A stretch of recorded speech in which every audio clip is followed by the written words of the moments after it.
Good morning, नमस्कार। Once again we are before one another. एक बार फिर से हम और आप आमने सामने हैं। फिर से बात होगी इडियम्स एंड फ्रेज की। इडियम्स एंड फ्रेज का ये चौथा वीडियो होगा। इससे पहले हम 3 वीडियो देख चुके हैं, अर्थात 30 इडियम्स एंड फ्रेजेज याद कर चुके हैं पूरी तरह से, परमानेंटली, कहानी के माध्यम से, पिक्चर के माध्यम से। आज फिर से हम 31 to 40 अर्थात 10 इडियम्स एंड फ्रेज लेंगे और उसे आपको याद करवा देंगे। पहला इडियम से हमारा गिव करेंसी, इधर आ रहा होगा, आप वहां से देखिए, हम यहां से पढ़ाते हैं। गिव करेंसी यानी टू पब्लिसाइज, प्रचारित करना, या फिर कह सकते हैं टू मेक समबडी या समथिंग पॉपुलर, किसी को पॉपुलर बनाना या किसी चीज को फैलाना। अब समझिए कैसे गिव करेंसी। गिव यानी देना, करेंसी यानी पैसा। किसी को यदि आप पैसा देते हैं, मान के चलिए किसी इलेक्शन में कैंडिडेट किसी वोटर को पैसा देता है, तो ये बात भी फैल जाएगी, ये बात भी पॉपुलर हो जाएगी, समाज में फैल जाएगी कि अरे भाई पैसा इसने उसको दिया, और वो इंसान भी पॉपुलर हो जाएगा। मतलब किसी तरह से अगर देखें तो पैसा देना यानी गिव करेंसी, किसी चीज को प्रचारित करना या फिर फैलाना या पॉपुलर बनाना होता है। समझ गए? यानी गिव करेंसी यानी पॉपुलर बनाना। चलिए, दूसरा है हमारा रेड लेटर डे, यानी ए मेमोरेबल डे, जिसको कहते हैं मंगल दिवस, या कह सकते हैं एन ऑस्पिशियस डे, मंगल दिवस। हमारे यहाँ मंगल दिवस कौन है जी? तो हमारे यहाँ 15 अगस्त मंगल दिवस है, 26 जनवरी मंगल दिवस है, 2 अक्टूबर एक तरह से मंगल दिवस है। यानी वह दिन जिसपे हमारे वीर जवानों ने अपनी कुर्बानी दी और उसे हासिल किया, खून बहा, उसको हम कह सकते हैं ए रेड लेटर डे, यानी वह दिन जो लाल अक्षरों में लिखा गया है। तो हमारे लिए हमारा 15 अगस्त is our red letter day. समझ गए? चलिए, उसके बाद गो डाउन द ड्रेन। देखिए 33 वर्ड यानी 33 फ्रेज और सबसे एंड वाला यानी 40 नंबर फ्रेज। आप देखिए, गो डाउन द ड्रेन और 40 में है एंड इन स्मोक। लगभग इन दोनों का अर्थ एक ही होता है, बेकार हो जाना या बेकार बना देना। यानी अगर 33 देखें तो गो डाउन द ड्रेन यानी बिकम वर्थलेस यानी व्यर्थ हो जाना, और 40 देखें एंड इन स्मोक यानी टू वेस्ट यानी बेकार जाना। लगभग दोनों का अर्थ एक ही है, किसी चीज को बेकार कर देना, बेकार बना देना, बेकार हो जाना। देखिए तो इमेज आ रहा होगा, इमेज में क्या दिखा रहा है? टॉयलेट सीट के अंदर पैसा डाला जा रहा है। अब बताइए वो पैसा किसी काम का रह जाएगा? नहीं, वो बेकार हो जाएगा। अगर कोई कहता है कि मेरा पूरा प्रयास उससे शादी करने का बेकार हो गया, यानी my all efforts to marry her ended in smoke या वेंट डाउन द ड्रेन, यानी बेकार हो गया। समझ गए? हाँ, कोई चीज नाले में जाएगा तभी बेकार होगा, और कोई चीज धुएं में खत्म हो जाएगा यानी एंडेड इन स्मोक। एंड मतलब खत्म हो जाना, और धुआं, स्मोक का मतलब धुआं, तो धुएं में खत्म हो जाना यानी बेकार हो जाना, धुएं में जल के खत्म हो जाना या बेकार हो जाना।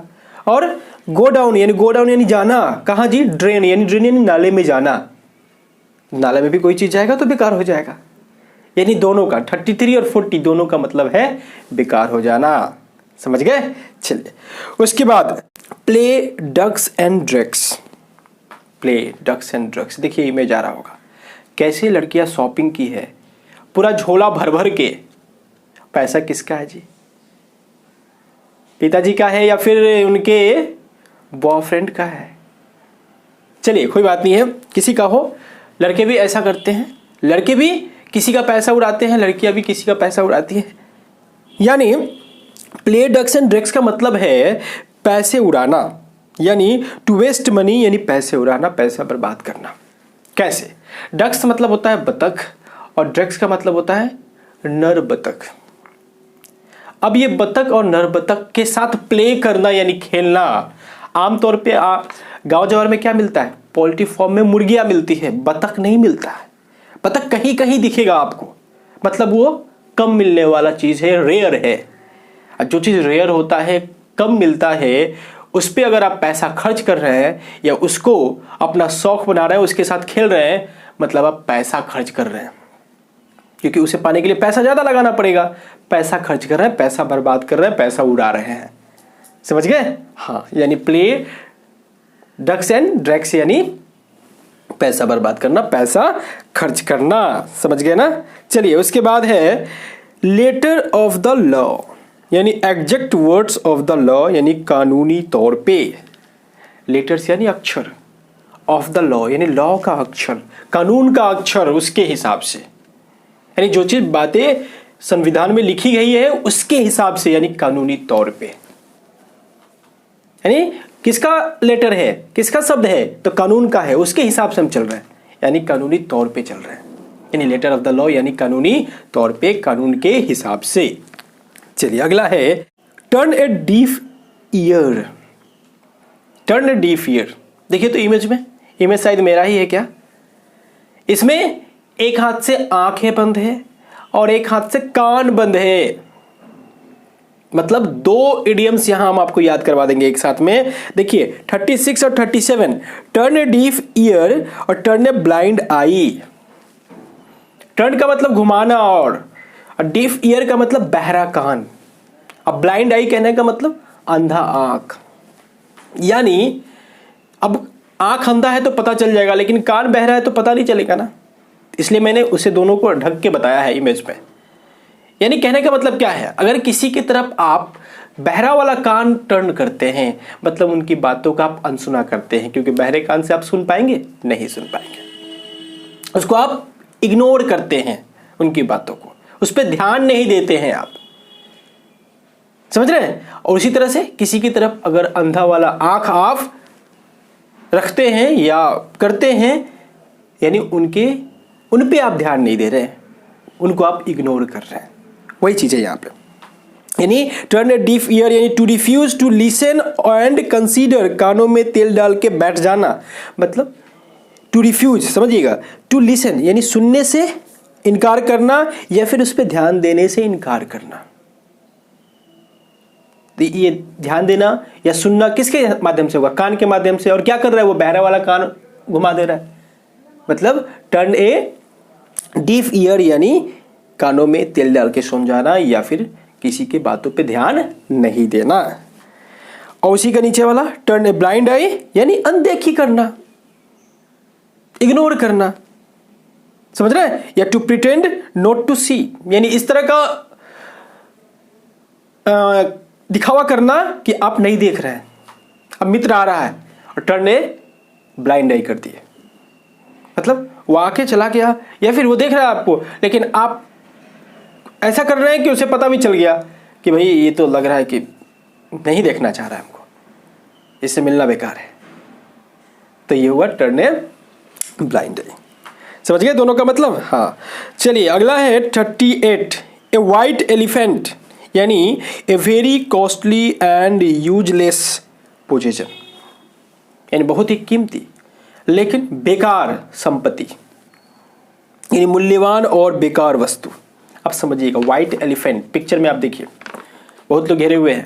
व्हाइट एलिफेंट यानी उजली हाथी सबसे ज्यादा कहां पाई जाती है जी? थाईलैंड में। तो ये उजली हाथी ये रेयर है, और रेयर के साथ साथ ये बेकार भी है। कैसे बेकार है समझिएगा। अब हाथी आमतौर पे अगर कोई रखता है तो एक तो शौक के लिए ज्यादा लोग अब रख रहे हैं, लेकिन पहले काम के लिए भी रखा जाता था, और ये इडियम्स तो पहले ही बने हुए हैं।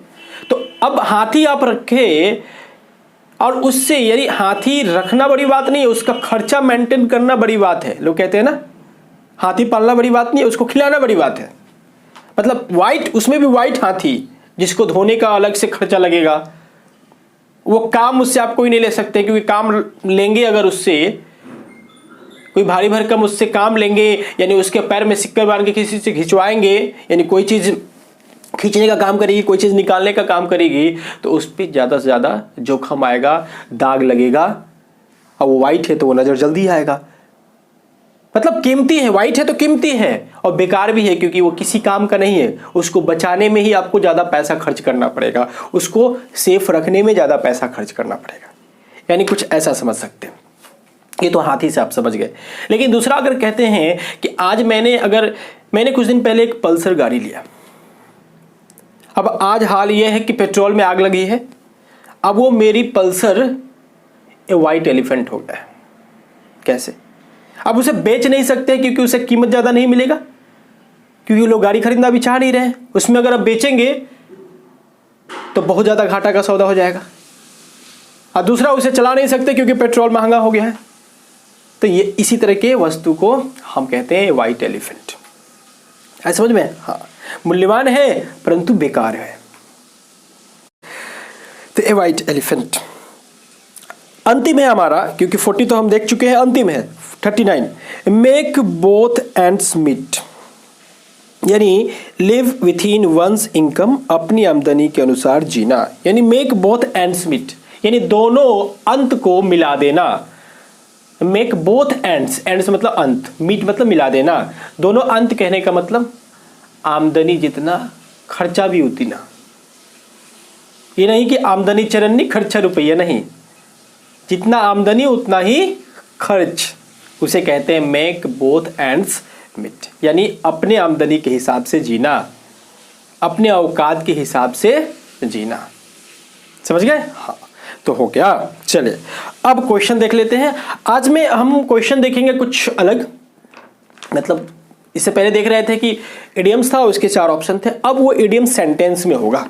कैसे? देखिए, तो पहला है my friend turn a deaf ear to my tale of loss and refuse to help me. मतलब मेरे दोस्त ने मेरे तरफ अपना बहरा कान घुमा दिया। किसके तरफ? तो मेरे हानि वाले कहानी की तरफ, मतलब मुझे नुकसान हुआ उसकी कहानी में बता रहा था, उसी की तरफ वो क्या कर दिया भाई, अपना बहरा वाला कान घुमा दिया। And refuse to help me, और इनकार कर दिया मुझे मदद करने से। तो बताइए, अब यहां टर्न ए डीफ ईयर का मतलब क्या है जी? तो paid no heed, paid no heed का मतलब हो गया कि ध्यान नहीं देना। हीड का मतलब होता है ध्यान। अब तो लगता है यही आंसर होगा, यही आंसर होगा, पेड नो हीड। अब आप थोड़ा सा और आगे पढ़ लीजिए, went for away, listen careful, ये तो होगा नहीं। टर्न हिज ईयर अवे, ये भी नहीं होगा। जब आपको मिल गया ए में बेहतर, तो बाकी पढ़ लीजिए ऐसा फॉर्मेलिटी के लिए, लेकिन आपके दिमाग में तो चल रहा था कि आंसर क्या होगा जी, ध्यान नहीं देना, यानी पेड नो हीड। चलिए 2 नंबर में भी सेंटेंस वाइज ही है। They sold his house because it was a real white elephant. क्या होगा जी? एन एक्सपेंसिव वन, वो ज्यादा खर्चीला था। A big one, a useless one, a rare thing. क्या होगा जी? वो यूजलेस था, बेकार था, उसे बेचने पे भी पैसा नहीं मिलेगा और चलाएंगे भी तो पेट्रोल ज्यादा डालना पड़ेगा, वो बेकार हो गया है। समझ में? हाँ। अब चलिए एक देख लेते हैं सिंपल वाला, a red letter day, direct idiom से, जो कि अक्सर एग्जामिनेशन में आता है और सेंटेंस वाइज भी पूछा जाता है एसएससी वगैरह में। तो ए रेड लेटर डे क्या हो जाएगा जी? एन इंपॉर्टेंट ओकेजन, यानी सी नंबर आंसर हो जाएगा। उम्मीद है कि आप समझ गए होंगे। बढ़िया से कमेंट करके बताइएगा कैसा लगा वीडियो। चलिए, यदि आप हमारे चैनल पर नए हैं तो हमारे चैनल को सब्सक्राइब कीजिए। यदि आप हमें फेसबुक पे देख रहे हैं तो हमारे पेज को लाइक कीजिए, दोस्तों में शेयर कीजिए, कमेंट कीजिए, वही हमारे लिए प्रेरणा है और उसी प्रेरणा के दम पर हम आपके लिए ये सेवाएं लाते रहेंगे। Okay, good bye.